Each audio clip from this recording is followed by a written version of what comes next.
News 19 और आज का मतदाता टीवी में अनिल कौशिक जी आपका स्वागत है। धन्यवाद सर, आप टैक्सेशन प्रोफेशन के काफ़ी शीर्ष अधिवक्ता हैं और आपके अनुभव को बहुत लोग जो है सम्मान देते हैं और साझा भी करते हैं। सर, पहला सवाल ये था जी। कि कब से आप प्रैक्टिस में हैं सर? मैं देखिए भाई साहब, मैं 82 में मैंने LLB पास आउट किया और फ्रॉम MH कॉलेज गाजियाबाद से? मेरठ यूनिवर्सिटी। जी जी जी जी। उसके बाद में मैंने फिर 1983 में 1983 में मैं bar council of Uttar Pradesh से रजिस्टर हुआ हूँ जी जी। As a advocate. ओके। और तब से मैं बराबर जो है मैं व्यवसाय में कार्यरत हूँ।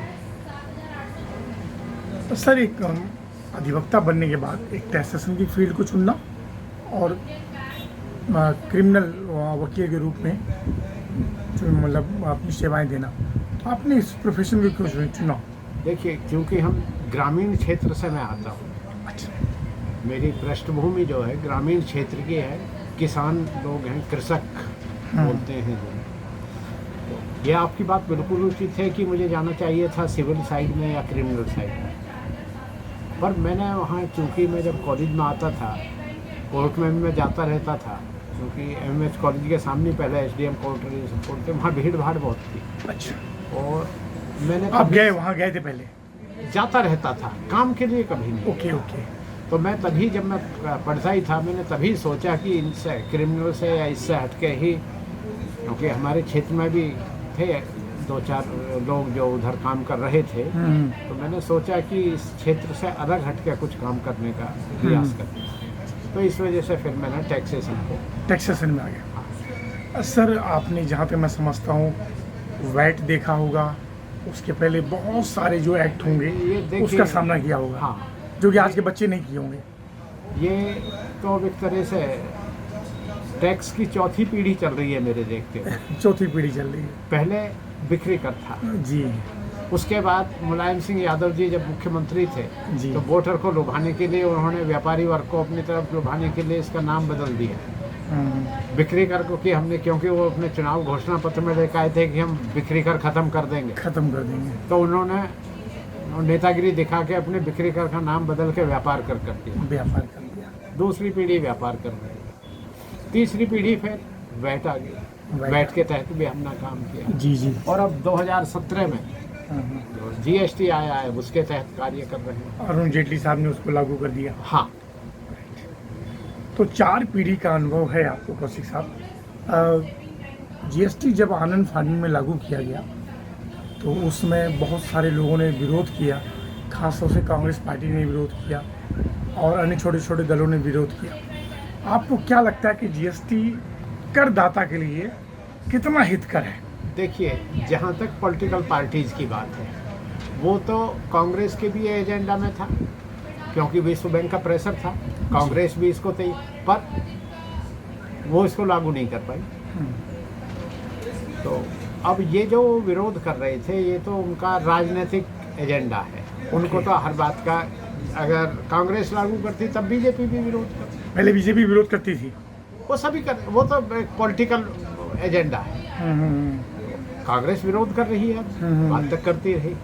और जहाँ तक उसकी बात है, ये तो बात ठीक है कि जिस टाइम ये आनंद फानन में लागू किया गया, उस टाइम में इंफ्रास्ट्रक्चर इसको लागू करने के लिए ना ही सरकार के पास था और ना ही इसको समझने के लिए व्यापारी वर्ग के पास था। और अधिवक्ता भी थोड़ा सा उनके लिए नया चीज़ था। अधिवक्ताओं के लिए भी नई चीज़ थी और उनको भी समय इसको नहीं मिला समझने के लिए। जी जी। और सरकार की ये स्थिति है कि आज कोई नोटिफिकेशन किसी विषय में लागू कर रही है, 4 दिन बाद दूसरा नोटिफिकेशन उसी सब्जेक्ट पर लागू कर रही है। जी जी जी। तो आज तक भी क्लियरिटी काफ़ी बिंदुओं पे नहीं है सरकार। नहीं GST, लेकिन पहले से कुछ सुगम हो गया है। सुगम तो उसमें सुगम कह सकते हैं कि पहले मैनुअल वर्क था, हम लोग ही थे, हमारे 2-2, 3-3 चक्कर दिन में लगते थे सेल्स टैक्स ऑफिस के। तो अब वो बस मैनुअल वर्क ना होके ऑनलाइन वर्क है, तो इस वजह से थोड़ा सा सुगम हो गया। पर जो हमसे या हमसे आगे की पीढ़ी है उसके लिए वो दुर्गम भी है। दुर्गम भी है। लोग कहते हैं सर जो पोर्टल है हाँ। वो कभी कभी एट ए टाइम, जैसे इस समय हाँ, लास्ट मोमेंट पे पोर्टल भी काफ़ी धोखा देता है। धोखा देता है। हाँ। इस समय जैसे 31 अगस्त है इनकम टैक्स का, और जीएसटी का तो हर महीना 20 तारीख को होता है। बिल्कुल बिल्कुल। तो पोर्टल बहुत पोर्टल दिक्कतें करता है, दिक्कत लिखते रहते हैं।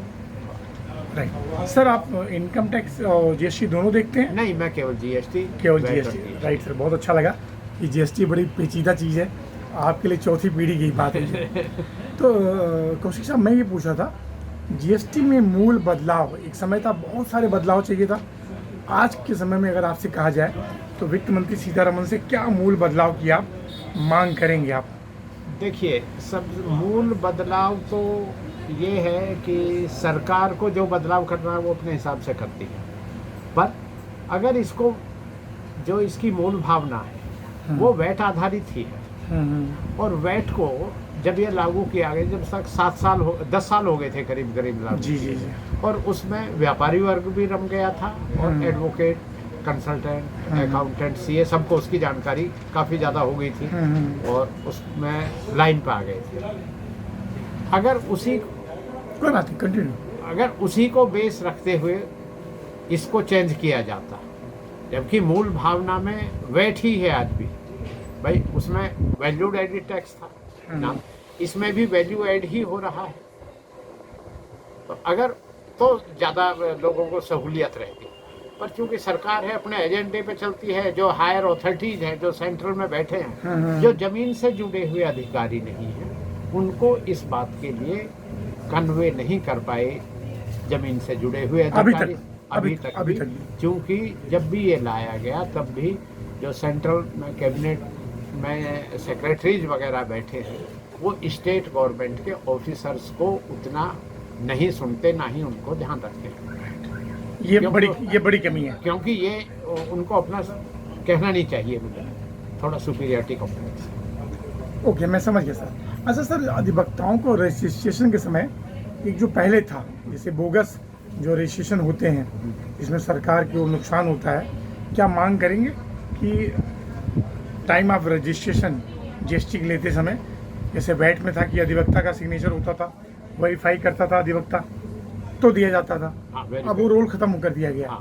तो क्या वो रोल मांगते हैं आप होना चाहिए? नहीं, ये तो कई बार जो हमारी एसोसिएशन है, हाँ, उसने बार काउंसिल ऑफ यूपी के माध्यम से कई बार अपनी बात उठाई है, या जो हमारी मातृ संस्था है उत्तर प्रदेश कर अधिवक्ता, मैं जानता हूँ सर, या the tax bar association Uttar Pradesh जी, उसमें भी लिखा है कि गवर्नमेंट के सामने अपना रिप्रेजेंटेशन दिया जाए कि इसमें अधिवक्ताओं का इन्वॉल्वमेंट किया जाए जी, तो उससे बोगस रजिस्ट्रेशन नहीं होंगे। उससे काफ़ी, क्योंकि अधिवक्ता, अब ये आप देखिए, ये ऑफ द रिकॉर्ड में एक बात बता रहा हूँ आपको, ना मैं इसमें किसी के प्रोफेशन को क्रिटिसाइज कर रहा हूँ, जितने जी सर, जीएसटी में जो बता रहे थे कि अभी भी बिंदुवार कई दिक्कतें हैं, मैं चाहूँगा सर जो रिफंड है कि उसकी क्या स्थिति है पहले से अब तक? रिफंड विद इन टाइम हो जाता है?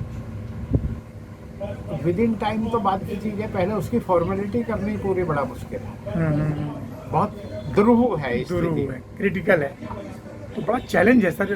जो अगर पैसा साइकिल में रहेगा तो ज़्यादा काम करेगा, अगर रिफंड में पैसा जमा है सरकार के पास तो साइकिल में नहीं है, यानी पैसा वर्किंग में नहीं है, तो नेशनल लॉस हो रहा है सर, ये हाँ बड़ा विषय है सर, क्योंकि कैपिटल खत्म हो रही है। हाँ, मतलब वर्किंग में नहीं है। हाँ, डीलर की जो वर्किंग कैपिटल है वो ब्लॉक है सर। तो ये होना चाहिए, रिफंड विद इन टाइम होना चाहिए, और जो प्रक्रिया और सुगम कर दें, सुगम करनी चाहिए थोड़ी, Right, क्योंकि सुगम करने का एक कारण और भी है, आज भी हमारे देश का व्यापारी वर्ग जो है, हाँ, वो उतना शिक्षित या उतना फॉरवर्ड नहीं है, जो उसको अभी भी, अब आप देखेंगे जो पुराने टाइप के बिजनेसमैन है, लाला है, वो अभी भी वही में अपना हिसाब लिखते हैं, बस जीएसटी से बचते हैं। हाँ, डरते हैं कि जीएसटी हो जाएगा तो हमें बहुत कुछ, तो उसमें करना चाहिए, राइट, करना चाहिए। अच्छा सर, जो ट्रिब्यूनल है, जहाँ तक मैं समझ पा रहा हूँ, कोर्ट पे बड़ा लोड पड़ रहा है, सिविल कोर्ट पे, जो नॉर्मल कोर्ट है सर, तो सारे केसेस वहाँ पे भी जाते हैं, तो ट्रिब्यूनल अभी तक नहीं बना, क्या बनना चाहिए ट्रिब्यूनल जीएसटी के लिए अलग, इससे ज़्यादा हम देखिए, तेजी से सुनवाई हो। व्यापार कर में और वैट में ट्रिब्यूनल अलग था, स्टेशन वाइज काफ़ी ट्रिब्यूनल थे। जी, जी। हेड ऑफ द ट्रिब्यूनल जो हमारे मुख्य वो थे न्यायिक, जी, जी, जी। वो लखनऊ में बैठते और यहाँ गाजियाबाद में भी ट्रिब्यूनल था। अब दिक्कत सबसे बड़ी ये हुई है कि एडिशनल के अगेंस्ट पहले तो हम रिलीफ लेने के लिए यहीं चले जाते थे जी, जी, जी। ट्रिब्यूनल। अब अगर हमको रिलीफ लेनी है तो उसके लिए हमको इलाहाबाद दौड़ना पड़ेगा, इलाहाबाद जाना पड़ेगा। जी, मैं तो समझ गया। ट्रिब्यूनल तो जितना जल्दी, अभी पीछे मीटिंग भी हुई थी जीएसटी काउंसिल की मीटिंग में भी ये बात आई कि ट्रिब्यूनलों का गठन जल्दी किया जाए। अब जल्दी सुनते हुए कोर्ट ने भी 1-2 बार आर्डर करे हैं कि जल्दी किया जाए, टाइम भी निर्धारित किया। पर ये सब पॉलिटिकल हायर पॉलिटिकल भी और राजशाही और नौकरशाही, ये दोनों का मामला है। दोनों को मामला है, न वो करने देंगे न वो होने देंगे। हाँ, किसी के लिए नुकसान है तो किसी के लिए फायदा फायदा है सर। तो लेकिन बनना चाहिए सर, बनना चाहिए। Tribunal sir. अच्छा, एक सवाल और सर मेरे मन में आ रहा है कि सर अल्टीमेटली जो जीएसटी है, जीएसटी देखा जाता है कि व्यापारी जैसे हम आपके गाजियाबाद में हम रजिस्टर्ड हैं, हमारा सामान इंदौर पकड़ा जाता है तो सुनवाई सर वहीं होती है, माल भी जब्त वहीं होता है, व्यापारियों को बड़ा दिक्कत होता है, हाँ। अधिवक्ताओं को भी दिक्कत है। तो क्या जो जुडिक्शन पहले जो था कि जहाँ व्यापारी ओरिजिनल रजिस्टर्ड है, तो इसमें भी ये व्यवस्था होनी चाहिए?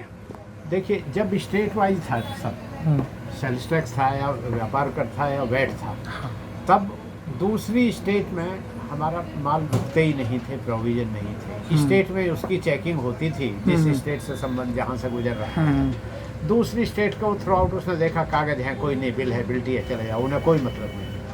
यूपी से अगर लखनऊ से या गाजियाबाद से माल अगर इंदौर या बॉम्बे जा रहा है तो आगरा निकलते फिर वो बेफिक्र था ट्रक वाला कि अब कहीं चेकिंग नहीं हुई। अब तो हम यहाँ से पास हो गए। अब सेल टैक्स वाले, अब हमें कहीं कोई नहीं रोके। जी जी। केवल कहीं आरटीओ जो उसकी प्रक्रिया अलग थी, और उसमें फिर वही था कि पूरी यूपी में कहीं तो हम लोग भी उसमें प्रयास ये लिख के दे देते हैं कि जो भी सूचना है मेरे करने अधिकारी को भेज दी जाए, मैं फलां जगह रजिस्टर्ड हूँ, तो वहाँ मैं वेरीफाई उसको करा देता। और या कहीं अगर जमानत जमा करके आते थे वो भी फाइल यहीं आती थी। तो हम फिर सेक्टर में या अपील में जो भी उसमें जैसी भी प्रक्रिया होती थी स्थानीय स्तर से हो जाती थी। अब ये भी कष्टकारी है दोनों के लिए, व्यापारी के लिए और अधिवक्ता के लिए भी, अधिवक्ता के लिए भी। और दूसरी जगह जाके काम करने में चाहे एक्ट कितना ही भी एक हो, एक नेशन एक एक्ट हो, हाँ, दिक्कतें आ रही हैं। फिर भी दिक्कतें आती हैं, क्योंकि कहीं लैंग्वेज की है, कहीं प्रोसीजरल प्रॉब्लम है, कहीं भाषा की दिक्कतें हैं, लोग जानते नहीं, कहीं, बिल्कुल अननोन। कहीं आवागमन की दिक्कत है। हाँ? अब सपोज कीजिए, मैं कई साल पहले एक मामले में गया, वो शिवपुरी से निकलती जैसी मैं यूपी में घुसा, गाड़ी रोक ली यूपी वालों ने और उसको खड़ा कर दिया रक्षा। अच्छा। बॉर्डर पर लाकर, जहाँ इनका चेक पोस्ट था, झांसी से आगे करीब 25-30 किलोमीटर है। हम यहाँ से गए, वो पता लगा कि ऑफिसर रहता है कानपुर, आएगा 4 दिन। बताइए, गाड़ी 4 दिन तक रुकी रहेगी? नहीं, गाड़ी तो वहाँ रुकी रहेगी। जो यहाँ से जो बाहर से आदमी आया वो तो वहाँ 4 दिन या 5 दिन डिटेन हो गया। ये बड़ी प्रॉब्लम है। पहले जो आए ठीक है, चलो ठीक है, 10-20 हज़ार रुपये जो जमानत हुई आप उसको जमा कर दीजिए, जो भी जमा होना हो थोड़ा बहुत, यहाँ के उसको सलट लेंगे। तो सर मूल जुडिक्शन जहाँ पे रजिस्टर्ड व्यापारी है कायदे की वहीं पे होना चाहिए, कायदे की बात है। जैसे कि क्योंकि उसके असेसिंग ऑफिसर, हाँ, उसकी पूरी फाइल की प्रक्रिया की जानकारी है, कब से वो व्यापार कर रहा है, क्या कर रहा है, कब से नहीं कर रहा। इवन आज वो अगर जीएसटी में जो काम कर रहा है, अगर वो सेल टैक्स में भी रजिस्टर्ड है, तो उसके जुडिक्शन ऑफिसर जो है, क्षेत्राधिकार है, वो उसके पत्रावली निकाल के पिछला रिकॉर्ड भी उसका देख सकता है कि इसने पीछे कितने ईमानदारी से काम कर रहा है या कितने ईमानदारी से टैक्स दे रहा है, उसकी पृष्ठभूमि की उसको जानकारी है। दूसरी जगह का जो अधिकारी है वो केवल जब वो पोर्टल खोलेगा तो उसके सामने केवल जीएसटी पोर्टल ही खुल के उसका उसका बैकग्राउंड नहीं दिखेगा उसका। जी हाँ, कौशिक साहब, एक सवाल महत्वपूर्ण था, जो जीएसटी की व्यवस्था है टैक्सेशन की, कि किसी पे 12%, किसी पे 5%, किसी पे 18%, तो कभी कभी ये देखने को मिलता है सर कि जो बहुत आवश्यक वस्तु की चीज़ है गरीब के लिए भी, उस पर टैक्सेशन 18% है। तो क्या टैक्सेशन व्यवस्था जो स्लैब बोलते हैं उसमें बदलाव की आवश्यकता है? देखिए, एक जब हमने काम शुरू किया था, या जानकारी भी है, या सुनते भी हैं, आपस में भी हम डिस्कस करते हैं, गवर्नमेंट का कलेक्शन बढ़ाने का रेट ऑफ टैक्स साधन नहीं है। क्योंकि जितना रेट ऑफ टैक्स ज़्यादा होगा उसी में हेरा फेरी की संभावनाएं ज़्यादा रहती है। अगर रेट ऑफ टैक्स का एक ही सरलीकरण कर दिया जाए, इसको कैटेगराइज कर दिया जाए, कम स्लेब कर दिया जाए, डाउन कर दिया जाए, तो कलेक्शन अपने आप बढ़ जाएगा। अपने आप बढ़ जाएगा, लोग छुपेंगे नहीं। हाँ, छुपाएंगे नहीं। जैसे भाई 28% टैक्स, अब सपोज कीजिए आप मकान बना रहे हैं, अब 28% टैक्स आप लोगों को देंगे। जी बताइए। अब आपका तो किसी मतलब का है भाई, कंज्यूमर का तो जो टैक्स दिया कंज्यूमर तो उसे यूज कर नहीं सकता। नहीं कर सकता। डीलर तो उसको यूज कर रहा है, टैक्स जो पे कर रहा है होलसेलर से परचेज यस कर। Yes yes. कंज्यूमर को तो जब जो कंज्यूमर एंड कंज्यूमर को कुछ भी नहीं मिल रहा है। आप जाएंगे लोहा लेने के लिए, वो कहेगा जी बिल लेना है, तो आपको 28% टैक्स देना पड़ेगा, 18% टैक्स देना पड़ेगा। तो आप कहेंगे भैया यूं ही भेज दिया, रिक्शा पर रखो, भेज दिया, 4 दिन में भेज दिया। 4 दिन में भेज दी, तो सरकार का टैक्स का नुकसान भी हुआ हाँ, और प्रक्रिया भी गड़बड़ हुई। तो स्लैब रेट थोड़ा और सेलिब्रेट डाउन होना बिल्कुल, चाहिए, जो हाँ, मेरे व्यक्तिगत रहा है। अंतिम सवाल सर जो करदाता है, देखा ये जाता है कि शुरू से उसको ये समझा जाता है कि ये बहुत ज़्यादा लॉयल नहीं है सर, और उसको सरकार की तरफ से बहुत ज़्यादा सुविधाएं या सम्मान भी नहीं दिया जाता। तो करदाताओं को प्रोत्साहन मिले, उनके अंदर सम्मान की भावना ज़्यादा बढ़े, इसके लिए सरकार को 1-2 कदम क्या उठाना चाहिए? सबसे पहला तो सरलीकरण ही है उपाय। जी जी। दूसरी बात, आम व्यापारी वर्ग के उसमें जो अथॉरिटीज हैं वो अपना विश्वास पैदा करें। यस। जब उनमें विश्वास पैदा होगा तो अपने आप आएंगे उनके पास, अपने आप उधर जाएंगे। करदाता को लगेगा कि मेरा हाँ, दोहन नहीं हो रहा है, दोहन नहीं हो रहा। तो उस उत्साहित होगा और ज़्यादा टैक्स देगा। जी राइट सर बिल्कुल एक सवाल, काफ़ी अनुभव रहा 4 पीढ़ी का। तो सर संबंधित इसके पूर्व में किन किन संस्थाओं से जुड़े रहे और किन किन संस्थाओं का आपने मार्गदर्शन दिया सर? देखिए, मैं जब से गाजियाबाद टैक्सेशन बार 25 साल पूर्व पंजीकृत हुई थी, जी इनकॉर्पोरेट हुई थी, मैं उसके तभी से इसका मेंबर हूँ। उससे पहले डिस्ट्रिक्ट टैक्स बार एसोसिएशन थी, उसमें भी मैं सदस्य रहा हूँ। डिस्ट्रिक्ट टैक्स बार एसोसिएशन में वाइस प्रेसिडेंट भी रहा। और इस संस्था में भी मैं गाजियाबाद टैक्सेशन बार में वाइस प्रेसिडेंट भी रहा हूँ, जी जी। प्रेसिडेंट भी रहा हूँ। अच्छा, और अब भी मैं एग्जीक्यूटिव मेंबर हूँ। ये Yes, तो yes. यहाँ की स्थिति है। मेरा ग्रामीण क्षेत्र से मैं आता हूँ। जी हम लोगों ने अपने क्षेत्र में एक सोसाइटी इन्फॉर्म करके हम लोग डिग्री कॉलेज भी रन कर रहे हैं, ओके। राजेश पायलट महाविद्यालय के नाम से। वेयर? हमारे गांव में, जो हमारा गांव है, हाँ। लौंडी के पास गांव है हमारा शकलपुरा, ओके। तो हमारे गांव में राजेश जी की ससुराल थी। अच्छा अच्छा। तो हम वहाँ उन्हीं के उसमें डिग्री कॉलेज रन कर रहे हैं। उसमें मैं जो फाउंडेशन है कॉलेज की, जो मातृ संस्था है राजेश पायलट एजुकेशनल फाउंडेशन, उसमें भी मैं होल लाइफ मेंबर हूँ, एग्जीक्यूटिव कमेटी में भी हूँ, और एज ए ट्रेजरर भी 5 साल से उसमें है। बहुत अच्छा सर। और जो भी गांव की समस्याएं हैं या कोई क्षेत्र का आदमी अपनी कोई व्यक्तिगत समस्या भी लेके आता है, तो घर के दरवाजे मेरे 24 घंटे खुले हुए हैं। कौशिक जी। और मैं प्रयास करता हूं कि उसको वहीं तसल्ली पूर्वक, अगर मेरे क्षेत्र का काम नहीं है फिर भी उसको तसल्ली से बता के उसको वहाँ संतुष्ट करके भेजूं, ये मेरा प्रयास रहता है। दूसरी बात, अभी मैंने 3 साल पहले कोविड के टाइम में अपने ही उसमें, मेरे पास एग्रीकल्चर लैंड है, उसमें ट्यूबवेल वगैरह लगाई हुई है, उसी में मैंने बैडमिंटन का इंडोर कोर्ट बनाया हुआ है। अच्छा, गांव में ही? गांव में। बहुत अच्छा। तो वहाँ भी मैं प्रयास करता हूँ, जो कॉलेजिएट, जो पढ़ने वाले बच्चे आते हैं खेलने के लिए, हाँ। उनसे मैं निःशुल्क आए हाँ। और खेल के चले जाएं, अपना रैकेट लेकर आएँ, अपनी शटल लेकर आएँ। अगर कभी इमरजेंसी में आ जाते हैं तो मैं उनको शटल वगैरह भी उपलब्ध या जो कराते हैं। मेरे रैकेट वगैरह वहाँ रखे हैं जी जी। वो उनको दे देता हूँ, प्रोवाइड करता हूँ। जी जी। और शाम के टाइम भी हमारे लोगों का, अब जो आपने बैठ सीखी कि आपका एक्यूरेट टाइम है 4 बजे जाने का, हाँ हाँ। वो उसका मेन कारण यही है क्योंकि मुझे शुरू से खेलने कूदने का अच्छा। शौक रहा है। तो अभी देखिए, अभी भी आप खेलते हैं? अभी भी मैं बताता हूँ। और दूसरी बात ये, I am a member of Supreme Court Bar Association. जी जी, अच्छा, ओके ओके। तो डेली आप स्पोर्ट्स में कुछ ना कुछ हाँ, खेलते रहते हैं? मैं डेली में स्पोर्ट्स में खेलता हूँ। ये जो आपको ये मेडल्स दिख रहे हैं, जी दिख रहा है, मैं दिखा रहा हूँ सर। यहाँ, हाँ हाँ, हाँ। और ये अभी पिछले साल जो सुप्रीम कोर्ट बार एसोसिएशन ने टूर्नामेंट कराया था, जी जी जी। उसमें मैं अपने एज ग्रुप में हाँ। सिंगल और डबल दोनों में मैं विनर रहा। बैडमिंटन में? अभी अरे गजब सर, बहुत लोगों के प्रेरणादायक बातें हैं सर। अभी भी वो सितंबर में फिर होगा। जी जी। क्योंकि मैं जाता रहता हूँ, हर हफ्ते सुप्रीम कोर्ट जाता हूँ, तो हाँ, मिलते हाँ। हैं वहाँ लोग बात सब। ओके, तो ये सुप्रीम कोर्ट में जो हुआ था, ये सुप्रीम कोर्ट बार एसोसिएशन ने कराया था जो पिछले साल, तो उसमें आप विनर रहे? अपने ग्रुप में सिंगल एंड डबल दोनों में कैटेगरी विनर है? हाँ, 60 प्लस में। सर बहुत बड़ी बात है सर, कि खेल के प्रति आप इतने ज़्यादा समर्पित हैं, और बहुत अच्छा लगा सर। और यहाँ भी जो हमारी एसोसिएशन या डिपार्टमेंट इवेंट वगैरह कराता है हाँ, हाँ, बैडमिंटन का, उसमें हम पार्टिसिपेट करते हैं।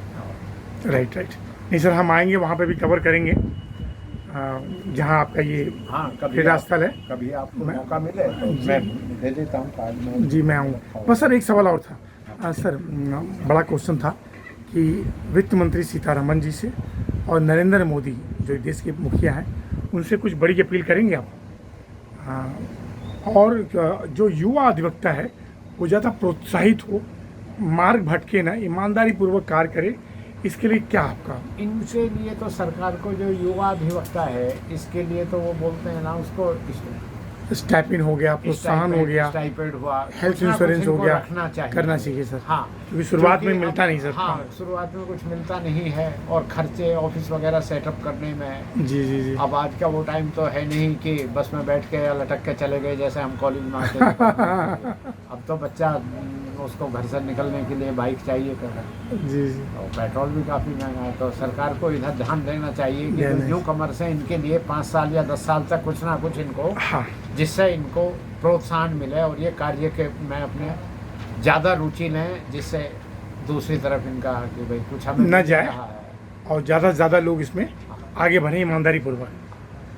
क्योंकि यही एक लाइन ऐसी है मेरी जानकारी में कि जिसमें सरकार की तरफ से कोई एड नहीं मिलती। नहीं सर, कोविड में भी नहीं मिल पाई तो थी सर। सरकार को इधर ध्यान देना चाहिए, ध्यान देना चाहिए कि अब भाई जो नए आ रहे हैं उनको तो कुछ ना कुछ देना चाहिए। Right sir. हाँ अनिल कौशिक साहब, आपका बहुत बहुत धन्यवाद। फिर किसी विषय में मिलेंगे सर, बहुत बहुत धन्यवाद सर। और सर आगामी 15 अगस्त आने वाला है, तो देशवासियों को थोड़ा शुभकामना दे दें आप 15 अगस्त की।